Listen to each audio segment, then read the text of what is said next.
सूरज sir पर चमक रहा था और पूनम अपने काम में लगी हुई थी। तेज चिलचिलाती धूप उसके सीधे सर पर पड़ रही थी। गला बिना पानी के सूखे जा रहा था। उसने साड़ी का पल्ला सर से थोड़ा सा ऊपर किया और आसमान की तरफ देखा और फिर उसके लंबे बड़े खेत की तरफ देखा जहां उसे आज सरपंच ने बैंगन की पौध लगाने के लिए कहा था। एक तो गर्मी और ऊपर से बरसात की गर्मी। पूनम ने पीछे मुड़कर देखा, वहां एक बोतल में थोड़ा सा पानी पड़ा हुआ था, लेकिन वो चिलचिलाती धूप के कारण काफी गर्म हो गया था। गरीब की मजबूरी का हर कोई फायदा उठाता है। सरपंच जानता है इतना बड़ा खेत और मैं अकेली औरत कहाँ तक इसमें बैगन की पौध लगाऊंगी, लेकिन दया तो है ही नहीं उसके दिल में। थोड़ी देर पहले की घटना। अगर तेरा पति मेरे यहाँ काम करते करते ना मरा होता तो मैं तुम जैसी औरतों को कभी काम पर ना रखूं।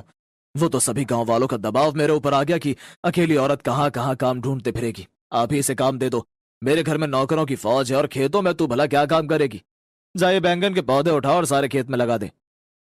पूनम ने सरपंच के आगे हाथ जोड़े और अपने सर के पल्ले को ठीक करती हुई वो पौध उठाकर खेत में आ गई।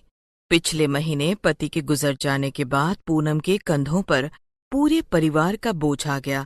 उसके 2 बच्चे और उसकी बूढ़ी बीमार सास। बीच बीच में आते हुए हवा के झोंके जब चल रहे थे तो पूनम भी ऊपर मुंह करके गहरी सांस ले लेती है। ऐसा लग रहा था जैसे कि वो सारी हवा को अपने अंदर समेटना चाहती है। शाम होने को आ गई थी। अभी तक उसने पानी नहीं पिया था और वो सारे खेत में पौध भी लग चुकी थी। हे भगवान, तेरा बहुत बहुत शुक्रिया जो तूने इस खेत में ये पौध लगवा दी। हे भगवान, मुझे नहीं पता ये सब कल तक सीधे रहेंगे या नहीं, लेकिन तू मेरी मदद करना। बड़ी मुश्किल से तो लोगों के कहने पर सरपंच ने मुझे ये काम दिया है। फिर उसने बोतल का रखा हुआ वो पानी देखा जो अभी भी उबल रहा था। वो दूसरे खेत तक जाती है जहां कुआं था। उसने वहां से पानी निकाला और गटगट करके बहुत सारा पानी पी गई। वहां पर सरपंच आ जाता है। सुनो मंगलराम की बहू, इधर आओ। सरपंच जी, सारा काम कर दिया है, आप जाकर देख लीजिए। तुम्हें क्या लगता है मैंने नहीं देखा? मैं यहीं से खड़ा हुआ दूरबीन से देख रहा था। तुम्हें तो खेती बाड़ी करनी कतई तक नहीं आती। अरे जब पौधे लगाते हैं तो पानी भी देते हैं, और तू क्या आराम से पानी पी रही है? जाकर खेतों में पानी दे। सरपंच जी, सांझ होने को आई है। मेरे बच्चे घर पर भूखे प्यासे बैठे होंगे। इस समय जाने दीजिए, मैं कल सुबह आकर खेतों में पानी दे दूंगी। जिस तरह तूने अपने बच्चों की फिक्र है, इसी तरह मुझे अपने खेतों की फिक्र है। पौधे लगाने के बाद पानी देना जरूरी होता है। पहले पानी दे, फिर घर जाना। पानी तो आप किसी और से भी दिलवा सकते हैं, मुझे घर जाना है। सरपंच के बोलने के बाद भी पूनम वहां से जाने लगती है तो सरपंच गुस्से में उससे कहता है कि कल से काम पर आने की जरूरत नहीं है, काम धाम आता नहीं है, और चली आई मुंह उठाकर। पूनम को सरपंच की बातें सुनाई दे रही थीं, लेकिन उसे अपने बच्चों के चेहरे भी दिखाई दे रहे थे। बीमार सास भी दिखाई दे रही थी। घर पहुंचने पर बहू, बहुत देर लगा दी। ये बच्चे देख भूख से कैसे बिलख रहे हैं। सरपंच तो अभी भी आने नहीं दे रहा था। लगता है उसने मुझे काम से निकाल दिया। मैं तो चली आई। वो जल्दी जल्दी हाथ पैर धोने लगी। तभी उसका बेटा उसके पास आता है और उसकी साड़ी के पल्ले में लगी हुई एक बैगन की पौध को अपने हाथ में लेते हुए, माँ देखो ये क्या है? अरे ये तो बैगन की पौध है। लगता है मेरी साड़ी के पल्ले में कहीं लग गई होगी। मुझे दे, मैं इसे यहाँ लगा देती हूँ। फिर इस पर बैंगन आएंगे, फिर मैं उसकी बढ़िया सी सब्जी बनाऊंगी। पूनम अपने बेटे के हाथ से वो पौध लेकर अपने आंगन में लगा देती है। फिर उसे सरपंच की बात याद आती है कि पौध लगाने के बाद पानी देना है। वो बेटे से पानी मांगती है और उसमें पानी दे देती है। फिर वो सबके लिए खाना बनाती है। रूखी सूखी रोटी खाकर सब सो जाते। लेकिन पूनम की आंखों में नींद नहीं थी। वो जानती थी कि सरपंच अब उससे काम नहीं देगा और वो अब कहाँ काम करेगी। तुम्हें भी बहुत जल्दी पड़ी थी जाने की। ये भी नहीं सोचा कि मेरा और बच्चों का और माँ का क्या होगा। लगता है सरपंच ने नौकरी से निकाल दिया। अब बताओ मैं कहाँ काम ढूंढूं। फिर कब उसकी आंख लग गई। सुबह जब वो उठी तो झाड़ू लगाने लगी और तब उसने आंगन में देखा कि वो पौधा तो बड़ा हो गया है और उस पर लाल रंग का बैगन लगा हुआ है। हैं? ये क्या? सचमुच में बैगन का पौधा है, पर बैगन तो लाल नहीं होता। ये तो बैंगनी होता है, हरा होता है, सफेद होता है। ये लाल रंग का बैंगन इसमें क्यों लगा? अरे लाल रंग का बैगन क्यों न लगता? आखिर रोज सरपंच ने सबका खून पी पी कर ही तो वो बैगन की पौध खरीदी होगी। वो बैगन को हाथ में लेकर देखती है, लेकिन उसे वो बिल्कुल बैंगनी बैगन की तरह ही दिखाई दे रहा था, बस उसका रंग लाल था। तभी उसकी सासू माँ उसे आवाज लगाती है। अंदर जाकर वो बैगन के बारे में अपनी सास को बताती है। बहू, तेरा दिमाग तो ठीक है, भला लाल रंग का बैगन भी कभी लगता है? लगा तो दूर की बात है, एक दिन की पौध में बैगन लग ही नहीं सकता। उसे तैयार होने में कम से कम 2-3 महीने चाहिए। मैं झूठ नहीं कह रही हूँ। आंगन में कल रात जो पौध मैंने लगाई थी उसमें लाल रंग का बैगन लगा है। फिर तो जरूर उसके अंदर कोई प्रेत आत्मा होगी। बहू तू उसके पास मत जाना और ना ही उसे तोड़ना। वैसे भी क्या कम मुसीबत है इस घर पर, कुछ अनहोनी ना हो जाए। सबको रूखा सूखा खाना खिलाने के बाद पूनम सरपंच के पास काम के लिए जाती है, लेकिन सरपंच उसे वहां पर आने से मना कर देता है। ये सुनकर पूनम बहुत दुखी होती है। कई घरों में वो काम मांगने जाती है, लेकिन कोई भी पूनम को काम नहीं देता। थक हार कर दोपहर के समय वो जैसे ही घर के अंदर घुसने लगती है, उसकी नजर उसी बैंगन के पौध पर पड़ती है। लगता है ये कोई मनहूस पौधा है, तभी इस पर लाल रंग का बैंगन लगा है। सास ने तो कहा था कि इसे हाथ न लगाना, लेकिन कहीं बच्चों ने इसे तोड़ दिया तो उन्हें कुछ हो गया तो। मैं अभी इस बैंगन को तोड़कर फेंक देती हूँ। और पूनम उस पौधे के पास जाती है और उस पर लगा हुआ वो लाल बैंगन तोड़ देती है। इस पौधे को कहीं दूर फेंक देती हूँ और इस बैंगन को जला देती हूँ। कहीं ऐसा न हो इसके बीज इधर उधर बिखर जाएं और यह मनहूस पौधा हर जगह उग जाए। वो फिर पौधे को उखाड़कर बाहर फेंक देती है और बैगन को लाकर वो चूल्हे में जलाने के लिए लकड़ियां जलाने लगती है। चूल्हे में आग खाना बनाने के लिए लगाई जाती है, मुझ जैसे मासूम बैंगन को क्यों जला रही हो पूनम? बैगन को बोलता हुआ देखकर पूनम खड़ी हो जाती है। क्या हुआ, तुम तो डर रही हो? तुम आज सुबह से न जाने मेरे बारे में क्या क्या बातें कर रही हो और सोच रही हो। मैं बिल्कुल भी वैसा नहीं हूँ। हाँ, मेरा रंग लाल है क्योंकि मैं लाल बैंगन हूँ। इसके साथ साथ मेरी एक खूबी और है कि मैं जादुई लाल बैंगन हूँ। सच सच बताओ, तू किसकी आत्मा है? जल्दी बताओ वरना मैं चाकू से तेरे टुकड़े टुकड़े कर डालूंगी। तुम मेरा विश्वास करो, मैं एक जादुई लाल बैंगन हूँ और मैं तुम्हें कोई नुकसान भी नहीं पहुंचाऊंगा। मैं तुम्हारी मदद कर सकता हूँ, तुम्हारे घर की जिम्मेदारी उठा सकता हूँ, तुम्हें बहुत अमीर बना सकता हूँ, तुम्हारी सास को ठीक कर सकता हूँ। मुझ पर यकीन करो पूनम। बैगन की बात सुनने के बाद पूनम धीरे धीरे अपना हाथ नीचे ले आती है। चाकू उसके हाथ से गिर जाता है। ये हुई ना बात, विश्वास करना सीखो। क्या तुम सच बोल रहे हो? तुम जादुई लाल बैगन हो? मुझे कोई जादू दिखाओ अपना। हाँ हाँ, क्यों नहीं, बताओ तुम्हें क्या देखना है, तुम्हें क्या चाहिए? मेरे पास काम नहीं है। काम नहीं होगा तो मेरे पास पैसे भी नहीं होंगे, और पैसे नहीं हुए तो मैं अपने बच्चों का और अपनी बीमार सास का ध्यान कैसे रखूंगी? तुम मुझे कोई काम दिलवा दो। तुम कैसी औरत हो, पूरा समुद्र तुम्हारे पास है और तुम तालाब की इच्छा कर रही हो।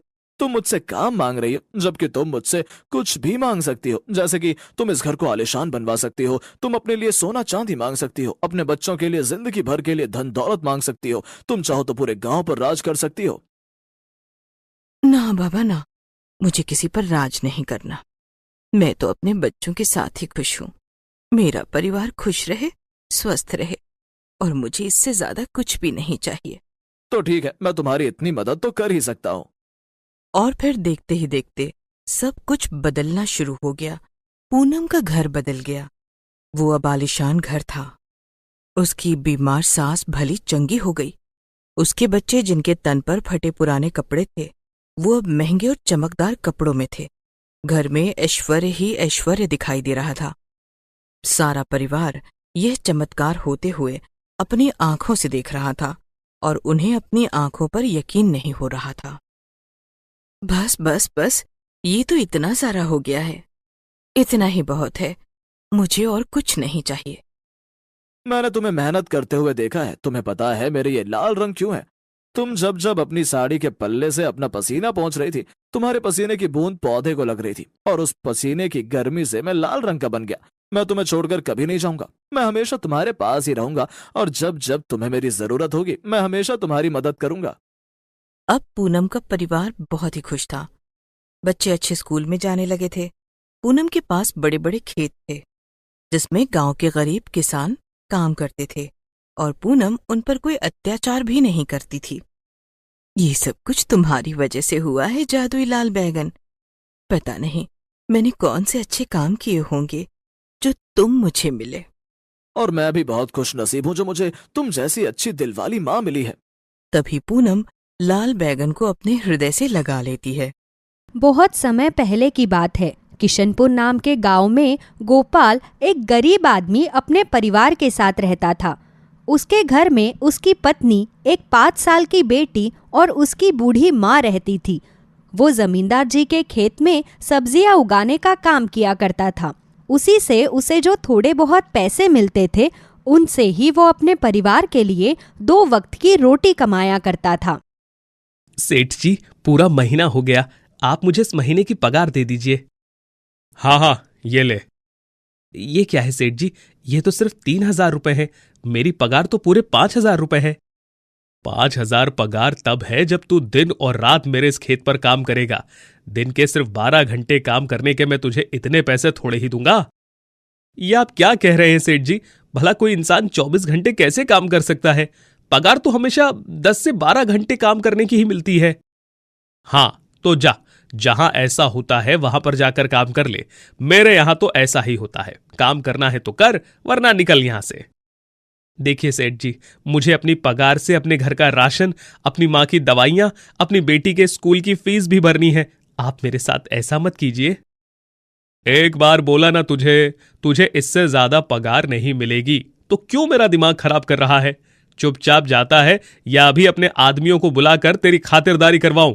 उसके बिना तू मानेगा नहीं।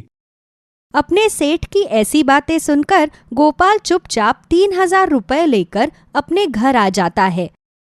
अरे, आ गए आप? आज तो आपको पगार मिलने वाली थी ना।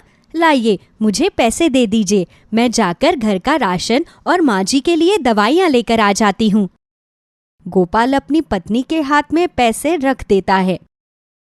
अरे, ये क्या? ये तो सिर्फ 3,000 रुपए है। इसमें तो ठीक से घर का राशन और माँ जी की दवाइयाँ भी नहीं आएगी।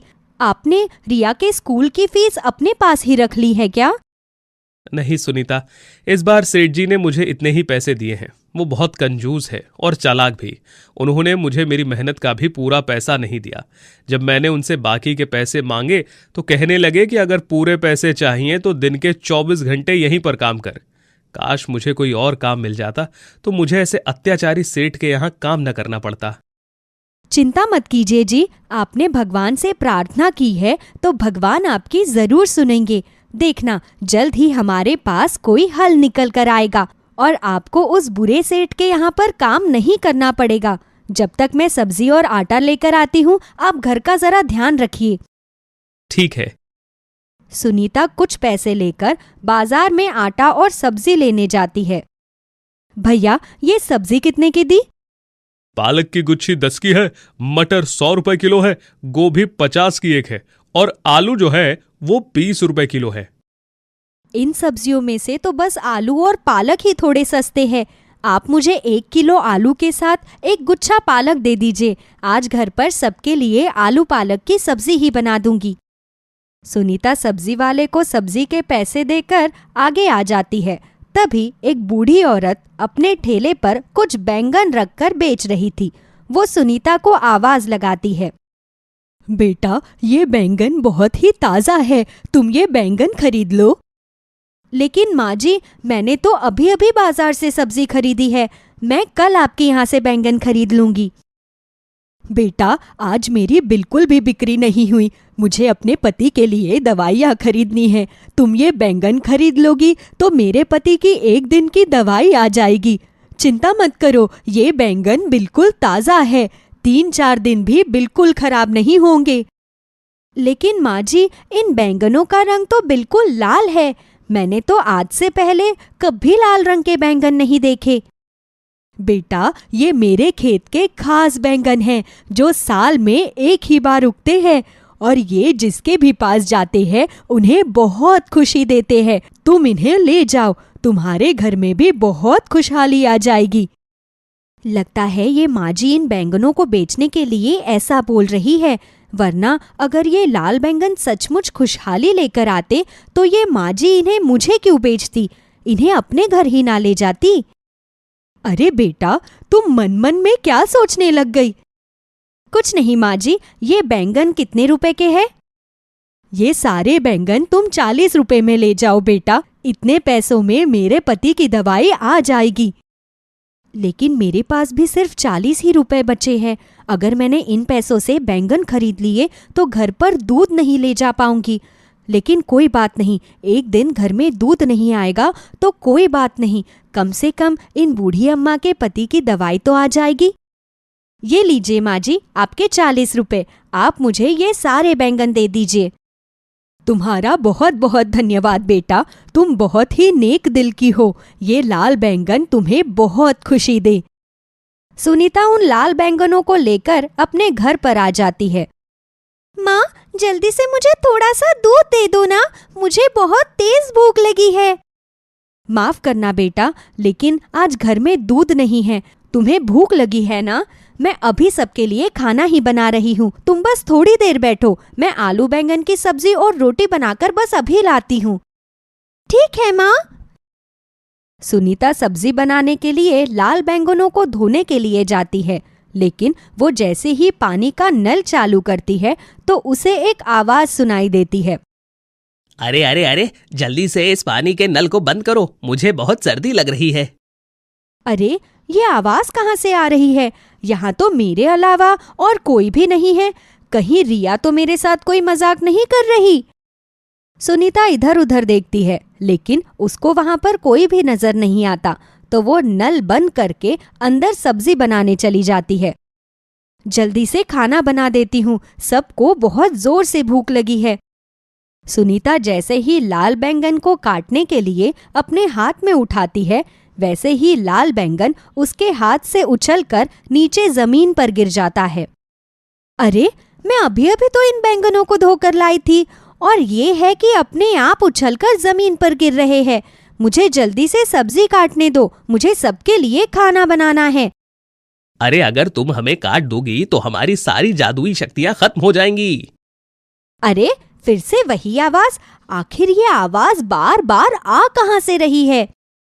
जरा ध्यान से देखो, मैं हूँ जादुई लाल बैंगन, और ये सब लाल बैंगन मेरे भाई बहन हैं। हम यहाँ पर तुम्हारी मदद करने आए हैं।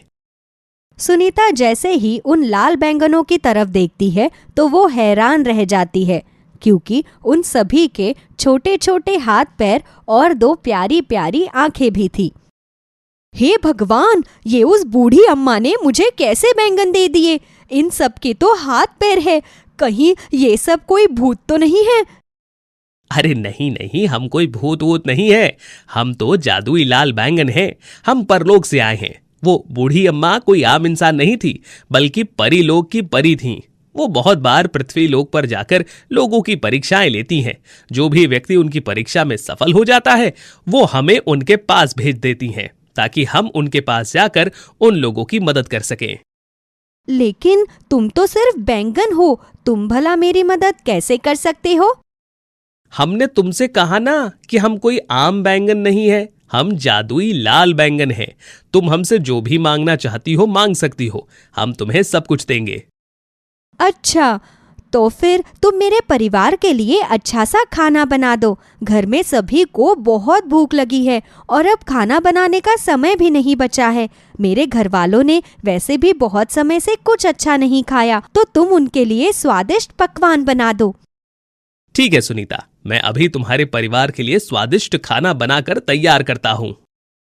जादुई लाल बैंगन अपनी आंखों को बंद करके अपने हाथों को हवा में घुमाता है। तभी वहां पर बहुत सारे खाने के स्वादिष्ट व्यंजन आ जाते हैं। अरे वाह, इतना सारा खाना, वो भी इतना स्वादिष्ट! तुम्हारा बहुत बहुत धन्यवाद जादुई लाल बैंगन। मैं अभी अपने घर वालों को खाना परोस कर आती हूँ। सुनीता जैसे ही अपने घर वालों को खाना परोसने जाती है तो सभी घर वाले भी हैरान रह जाते हैं। सुनीता, घर पर तो खाने के लिए इतना सब कुछ था ही नहीं, तो तुमने इतनी जल्दी हमारे लिए इतना सब कुछ कैसे बना दिया? गोपाल के इतना पूछने पर सुनीता उसे जादुई लाल बैंगन के बारे में बताती है। क्या कहा? जादुई लाल बैंगन? अगर वो सच में जादू है तो तुम उससे रिया की स्कूल की फीस भी मांग लो। अगर वो हमारी मदद कर देगा तो मैं अगले महीने उसके पैसे वापस लौटा दूंगा। मैंने तुम्हारी बात सुन ली है गोपाल, लेकिन तुम्हें मेरे पैसे लौटाने की कोई जरूरत नहीं है।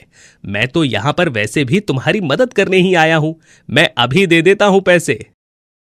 जादुई लाल बैंगन फिर से अपने हाथों को हवा में घुमाता है तो वहां पर एक बहुत ही बड़ी लकड़ी की संदूक आ जाती है। ये लो गोपाल, इस संदूक के अंदर तुम्हारे लिए पैसे हैं। गोपाल जैसे ही उस संदूक को खोल कर देखता है तो उसके अंदर ढेर सारे पैसे और हीरे जवाहरात होते हैं। मैंने तो बस अपनी बेटी की स्कूल की फीस मांगी थी, लेकिन तुमने तो मुझे इतना सारा धन दे दिया। भला मैं इतने धन का क्या करूंगा? तुम सचमुच बहुत ही भोले हो। इस धन से तुम अपनी जिंदगी को आसान बना सकते हो। तुम अपना कोई काम शुरू कर सकते हो जिससे तुम्हें किसी की गुलामी करने की जरूरत ना पड़े। मेरी ये जादुई संदूक कभी अपने अंदर से धन को खत्म नहीं होने देती। तुम इसके अंदर से जितना भी धन लोगे उतना ही धन इसके अंदर वापस आ जाएगा। तुम्हारा बहुत बहुत धन्यवाद जादुई लाल बैंगन। इसमें धन्यवाद की कोई बात नहीं गोपाल, यही तो मेरा काम है। अच्छा, अब मैं चलता हूं, मुझे अब परीलोक पहुंचना होगा। इतना कहकर जादुई लाल बैंगन वहां से गायब हो जाता है। उसके वहां से जाते ही गोपाल का टूटा फूटा पुराना घर बिल्कुल नए घर में बदल जाता है। अब गोपाल गांव का सबसे अमीर आदमी बन जाता है, लेकिन उसके बाद भी उसके अंदर थोड़ा सा भी अहंकार नहीं आता।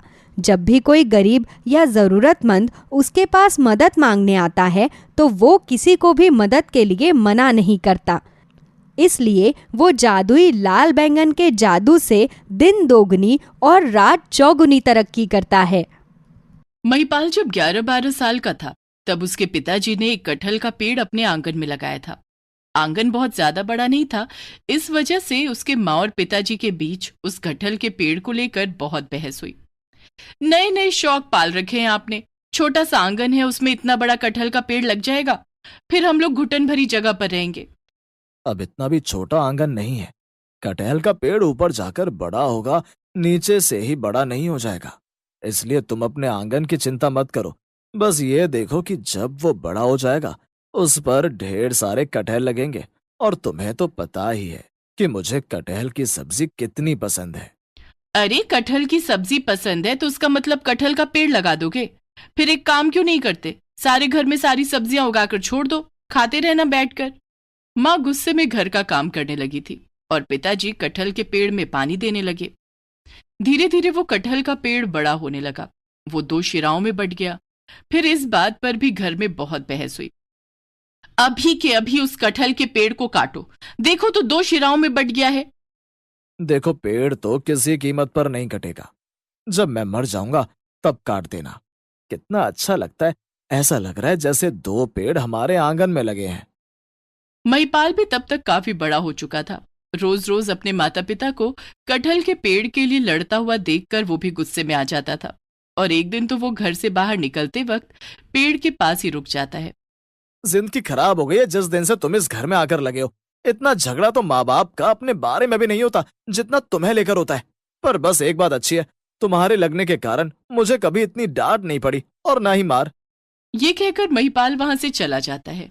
महिपाल का परिवार एक मध्यम वर्गीय परिवार था। ज्यादातर जरूरतों के लिए घर में खींचातानी लगी रहती थी। रात को महिपाल अपने दोस्तों से मिलने के बाद जब वापस आता है तो माता पिता तब भी लड़ रहे थे। वो वहीं आंगन में बैठ जाता है। तभी उसे अपने माँ बाप के अलावा दो लोगों की और आवाज सुनाई देती है जो लड़ रहे थे, और वो हैरान हुआ, इधर उधर देख रहा था। और देखो, आज फिर इन मियाँ बीवी की लड़ाई हो गई है। मैं तो परेशान हो गया हूँ, रोज कान में दर्द रहने लगा है। भाई मुझे तो बहुत मजा आता है, मेरा तो टाइम पास हो जाता है। क्या कहा तुमने? तुम्हारा टाइम पास हो जाता है? तुम्हें मेरे दर्द की कोई फिक्र नहीं है? भला मुझे क्यों तुम्हारी फिक्र होने लगी? तुम उस दिशा में जा रहे हो और मैं इस दिशा में जा रहा हूँ। तुम्हारा और मेरा मेल क्या है? और फिर मैं तुमसे मोटा ताजा हूँ? क्या कहा तुमने? तुम मोटे ताजे हो? रुको अभी बताता हूँ। ओ डंडे, इधर आ और इसकी पिटाई लगा। तुम तो ऐसे कह रहे हो जैसे कि वो डंडा तुम्हारे कहने से आकर मुझे मारने लगेगा। और यह क्या, पेड़ के साथ साथ महिपाल ने भी देखा कोने में रखा हुआ डंडा अपने आप हवा में उड़कर मोटे वाले तने को मारने लगता है। ये देखकर कटहल का पेड़ हैरान होकर बोलता है, अरे बाप रे बाप, इसका मतलब तो मैं जादुई कटहल का पेड़ हूँ। देखो तो, मेरे कहने से डंडे ने तुम्हें मारा है। ये तो बड़ी हैरानी की बात है। अगर तुम जादुई हो तो मैं भी जादुई हो सकता हूँ। और फिर दूसरा मुंह एक पत्थर से बोलता है कि पहले मुंह की पिटाई कर दो। तभी वहां से पत्थर उठता है और तने पर जोर जोर से वार करने लगता है। फिर वो दोनों खुश हो जाते हैं कि वो तो जादुई कटहल हैं। और आंगन में बैठा हुआ महिपाल उन दोनों की हरकतें देखकर हैरान हो गया था कि उनके आंगन में तो जादुई कटहल का पेड़ है। वो तुरंत भागकर घर के अंदर जाता है और अपने माता पिता को चुप कराता है। माँ, पिताजी शांत हो जाओ। मैं जो बात तुम्हें बताने वाला हूँ वो सुनकर तो तुम दोनों खुशी से पागल हो जाओगे। क्या हुआ, तेरा 12वीं का रिजल्ट आ गया है क्या? अरे रिजल्ट नहीं माँ, मेरे हाथ खजाना लग गया, खजाना। और सच कह रहा हूँ, अगर दिमाग से काम लेंगे तो हम लोग कुछ ही दिनों में बहुत अमीर हो जाएंगे। ये पहेलियां क्यों बुझा रहा है? सच सच बता, कहाँ है खजाना और कहाँ मिला तुझे? और तू फिर भी खाली हाथ आ। आप दोनों शांत होगे तो मैं कुछ बताऊंगा ना। आप दोनों को लड़ते हुए देखकर आपको पता है, हमारे आंगन में लगा हुआ वो कटहल का पेड़ भी लड़ाई करता है। क्या कह रहे हो? दिमाग ठीक है तुम्हारा? कटहल का पेड़? अरे भला पेड़ भी कभी लड़ाई करते हैं? फिर महिपाल उन दोनों को अपने पास लाता है और उनके कान में बाहर हुई घटना के बारे में बताता है। मैं बिल्कुल सच कह रहा हूँ माँ, पिताजी, मैंने अपनी आंखों से देखा है और मुझे उन्हें देखकर एक आइडिया भी आ गया है। अगर हम इस तरह उन्हें जाकर कहेंगे तो अच्छा नहीं लगेगा। ये सब मुझ पर छोड़ दो और देखो, मैं कुछ ही दिनों में इस घर की काया पलट कर दूंगा। देखो देखो देखो, अपनी माँ का मुंह देखो, अब कैसे शांत हो गई है। देखा, मैंने एक जादुई कटहल का पेड़ लगाया है। हाँ बेटा माही, तुम एक काम करो, किसी भी तरह उन कटहल के पेड़ों से बहुत सारा पैसा ले लो। सुनो बेटा, ये तो बेवकूफ है। खाली पैसा ही नहीं, तुम उनसे हीरे जवाहरात, घर, गाड़ी, बंगला सब कुछ मांग लेना। आखिर इतने सालों तक मैंने उन्हें अपने आंगन में बर्दाश्त किया है। हाँ माँ, मैंने बहुत कुछ सोच लिया है कि मुझे क्या क्या चाहिए। बस अब आप दोनों शांत हो जाओ और लड़ाई मत करो। कल मैं कटहल के पेड़ से बात करना शुरू करूंगा और फिर देखते हैं क्या होता है। महिपाल की बातें सुनकर उसके माता पिता की ही नहीं, महिपाल की भी नींद उड़ी हुई थी। वो रात भर यही सोचता रहा कि वो कटहल के पेड़ से क्या क्या लेगा।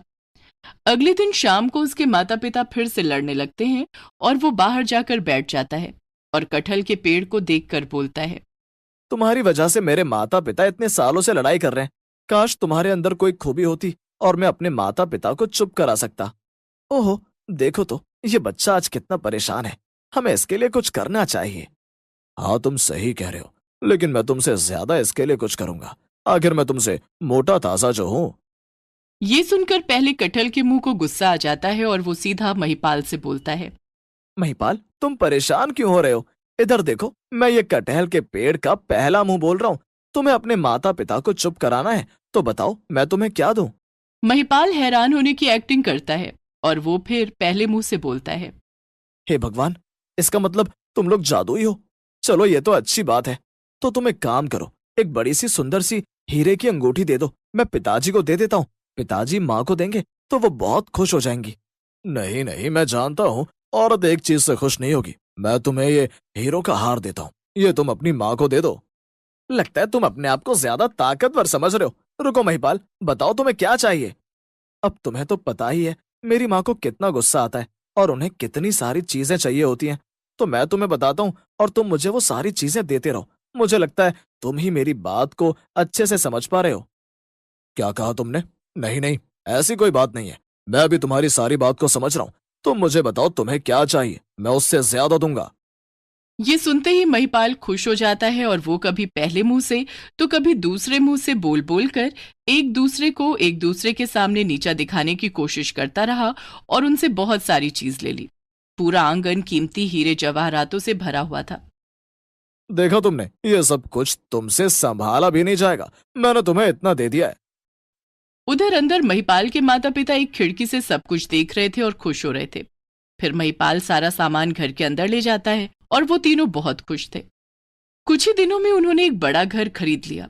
गाड़ी, नौकर चाकर सब कुछ उनके पास था। ना बाबा ना, मैं ये घर छोड़कर नहीं जाऊंगी। किसी को बेच देंगे तो उसको ये जादुई कटहल का पेड़ मिल जाएगा।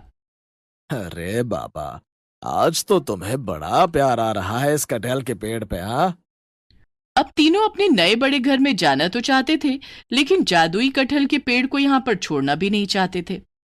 मैंने तो इस बारे में सोचा ही नहीं। अगर हम लोग यहाँ से चले जाएंगे तो ये कटहल का पेड़, और अगर किसी को इसके बारे में पता चल गया तो? नहीं नहीं, मुझे थोड़ा समझदारी से काम लेना होगा। माँ, पिताजी, मैं कुछ रास्ता निकालता हूँ कि ये पेड़ भी हमारे साथ उस बड़े घर में चला जाए। ये कहकर महिपाल पेड़ के पास जाता है और उन्हें कसकर गले लगा लेता है। मेरे दोस्त कटहल के पेड़, मैं तुम दोनों के बिना नए घर में नहीं जाना चाहता, और ये भी नहीं चाहता कि कोई तुम्हारा फायदा उठा ले। हमारा फायदा? हमारा फायदा भला कौन उठा सकता है? हमारा फायदा कोई नहीं उठा सकता। तुम्हारी गलत फहमी है। तुम लोग जादू जरूर जानते हो, लेकिन तुम लोग बहुत नादान हो। तुम्हें पता ही नहीं चला कि कब मैंने तुम्हारा फायदा उठा लिया। तुम दोनों लड़ते रहे और लड़ाई लड़ाई में मैंने तुम लोगों से कितना कुछ ले लिया। पर अब मैं तुम्हें किसी मुश्किल में नहीं डालना चाहता। क्या तुम अपने जादू से मेरे बड़े घर में जा सकते हो? महिपाल की बात सुनकर दोनों मुंह एक दूसरे की तरफ देखने लगे और अपनी बेवकूफी पर बड़े जोर जोर से हंसने लगे। ये लो भाई, हम लोग आपस में लड़ते रहे और हमारी लड़ाई का सारा फायदा महिपाल ले गया था। सही कह रहा है, यही होता आ रहा है। दो लोगों की लड़ाई में हमेशा तीसरा फायदा उठा लेता है।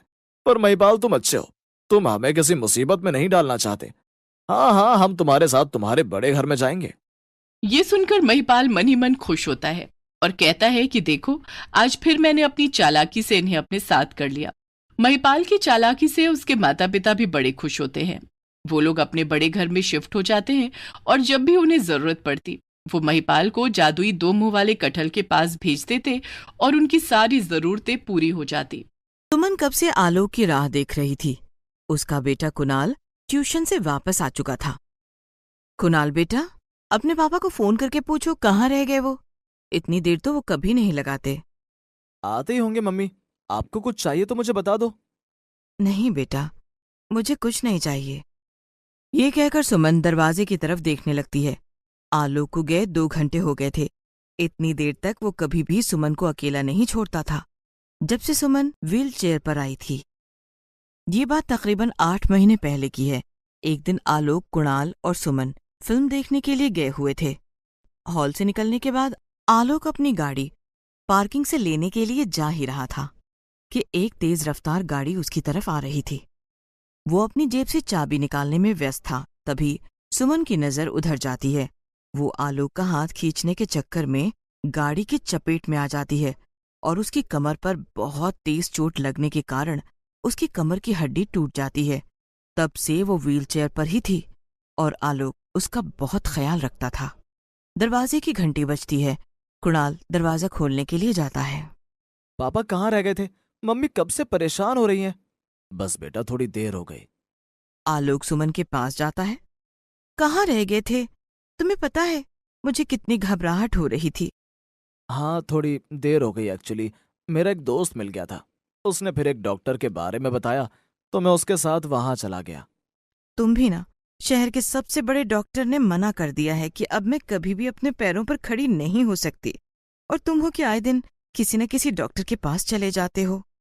ये सब कुछ मेरी वजह से हुआ है सुमन। अगर मेरा ध्यान उस दिन उस गाड़ी पर होता तो तुम्हारी ये हालत ना होती। होने को कोई नहीं टाल सकता। मैंने आलू बोले थे, लेकर आए हो? हाँ, मैं आलू ही खरीद रहा था जब वो मिला था। लेकर आया हूँ। थोड़ी देर रुको, फिर खाना बनाता हूँ। कुणाल अपने पापा को पानी लाकर देता है। आलोक पानी पीने के बाद सारा सामान निकालकर मेज पर रखता है कि सुमन की हंसी छूट जाती है। अरे, ये तुम कैसे आलू लेकर आए हो? एक आलू बड़ा है, बाकी सब इतने छोटे छोटे। ऐसा लग रहा है कि आलू के बच्चे लेकर आए हो। ये कहकर वो हंस पड़ती है और उसकी बात सुनकर आलोक और कुणाल भी हंसने लगते हैं। कि तभी वो छोटे छोटे आलू मेज पर कूदने लगते हैं। सही पहचाना, हम सब तो बच्चे ही हैं। आलू को बोलता हुआ देखकर वो तीनों सहम जाते हैं। तभी वो बड़ा आलू बोलता है। लगता है मेरे बच्चों ने आप सबको डरा दिया।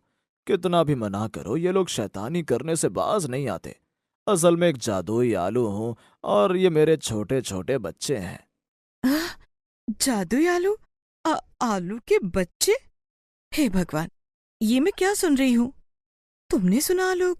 ये क्या कह रहे हैं? सुन भी रहा हूं और देख भी रहा हूं। वाह, कितना सुंदर घर है। अरे देखो देखो, उधर कितनी सारी मछलियां हैं। वहां पर रखे एक एक्वेरियम के पास में वो सब उछलते कूदते पहुंच जाते हैं और एक्वेरियम के बाहर से उन मछलियों को देखने लगते हैं। बाबा, देखो कितनी रंग बिरंगी मछलियां हैं। ये सुनहरे रंग वाली तो कितनी प्यारी लग रही है। सब लोग एक्वेरियम की तरफ देख रहे थे। मम्मी, पापा, ये सब क्या हो रहा है? क्या सब्जियां भी बोलती हैं? वो भी नाचती कूदती हैं? बेशक, हम लोग कोई आम सब्जी नहीं है। मैं जादुई आलू हूं और ये मेरे बच्चे हैं। सुमन, आलोक और कुणाल उन बच्चों को देख रहे थे। वो बच्चे जैसे ही मछली पर हाथ लगाने की कोशिश करते हैं, उससे एक सुंदर रंग निकल के पूरे कमरे में फैल जाता है। सारा कमरा रंग बिरंगी रोशनी से नहा रहा था। ये सब देखकर कुणाल खुश हो जाता है और वो भी आलू के बच्चों के साथ एक्वेरियम के पास पहुंच जाता है। ये तुम लोग कैसे कर रहे हो? मुझे भी करना है। हाँ हाँ, क्यों नहीं। तुम्हें जो भी मछली अच्छी लगती है उसके ऊपर हाथ रखो। कुणाल बाहर से ही उस मछली की तरफ उंगली करता है। वो आलू उसकी उंगली को पकड़ लेता है और तभी एक रोशनी कमरे में हो जाती है। अब तो कुणाल को बहुत मजा आ रहा था। वो भी उन आलू के बच्चों के साथ ये सब करने लगा। सुनो बच्चों, बहुत हो गया। अब इधर आ जाओ और यहाँ आकर बैठ जाओ। सारे बच्चे वापस से उछलते कूदते हुए मेज पर आकर बैठ जाते हैं। माफ करना, आप लोग हम लोगों की वजह से परेशान तो नहीं हो गए? नहीं नहीं, ऐसी कोई बात नहीं है। हम परेशान नहीं हैं, लेकिन हाँ, हमें अचंभा जरूर हो रहा है। हमने कभी नहीं सुना था कि सब्जियां भी जादुई होती हैं। ये सुनकर जादुई आलू मुस्कुरा देता है। क्या तुम सब मेरे कमरे में चलना पसंद करोगे? मेरे कमरे में बहुत अच्छे अच्छे खिलौने हैं, किताबें हैं और बहुत सारे रंग भी हैं। हम लोग सुंदर सुंदर चित्र बनाएंगे। आलू के बच्चे कुणाल के साथ उसके कमरे में चले जाते हैं। आलोक, प्लीज जल्दी से खाना बना लो। बहुत तेज भूख लगी है और फिर मुझे अपनी दवाई भी लेनी है। अरे हाँ सुमन, इन सब में मैं भूल ही गया। क्या तुम बीमार हो? नहीं, मैं बीमार नहीं हूँ, लेकिन मैं अपाहिज हूँ। चल फिर नहीं सकती। थोड़ा बहुत जो काम कर सकती हूँ उतना ही करती हूँ, वरना पूरा दिन या तो बिस्तर पर लेटी रहती हूँ या इस चेयर पर बैठी रहती हूँ। ओहो, सुनकर बुरा लगा। क्या तुम बचपन से ऐसी हो? ये सुनकर सुमन की आंखों में आंसू आ जाते हैं। तब आलोक जादुई आलू को सारी बात बता देता है। बस तब से सुमन व्हीलचेयर पर है। तुम लोग बातें करो, मैं खाना बना दूं, वरना सुमन की दवाई का टाइम निकल जाएगा। ये कहकर आलोक रसोई में चला जाता है। वो खाना बनाने लगता है। तभी जादुई आलू उसके पास आता है। अरे तुम्हें परेशान होने की जरूरत नहीं है। हमारे साथ आकर बैठो, खाना तो मैं 1 मिनट में तैयार कर दूंगा। क्या तुम्हें खाना बनाना भी आता है? नहीं मेरे दोस्त, मेरे पास जादू है। मैं सारे काम जादू से करता हूँ। चलो तुम बाहर आओ। बाहर आकर जादुई आलू अपने बच्चों को आवाज लगाता है। सब लोग बाहर आ जाते हैं। फिर छोटे छोटे ग्लास में वो अपने बच्चों के लिए ताकत का पानी डाल देता है। सुमन, आलोक और कुणाल के लिए बढ़िया खाना मंगा लेता है। आलू के छोटे छोटे बच्चे एक दूसरे के ग्लास को छीन छीन कर उसका पानी पी रहे थे। मैं जादू से हर चीज कर सकता हूँ, लेकिन अपने बच्चों की शरारतें खत्म नहीं कर सकता। ये पूरा दिन एक दूसरे के साथ इसी तरह की छेड़छाड़ करते रहते हैं। ये तो बहुत अच्छी बात है। बच्चे इसी तरह ही हंसते खेलते अच्छे लगते हैं। सब लोग खाना खा चुके थे। जादुई आलू अपने जादू से वो सब कुछ हटा देता है। सुमन के काम ना करने के कारण आलोक घर पर इतना ध्यान नहीं दे पाता था। जादुई आलू अपने जादू से घर को सुंदर बना देता है। ये देखकर आलोक जादुई आलू से कहता है, मैंने देखा है तुम्हें सचमुच में जादू आता है। क्या तुम जादू से सुमन को ठीक कर सकते हो? मैं तो अभी बस यही करने वाला था कि तुम बोल पड़े। चिंता मत करो मेरे दोस्त, सुमन अभी अपने पैरों पर खड़ी भी होगी और चलेगी भी। जादुई आलू अपने दोनों हाथों को सुमन की कमर पर फेरने लगता है।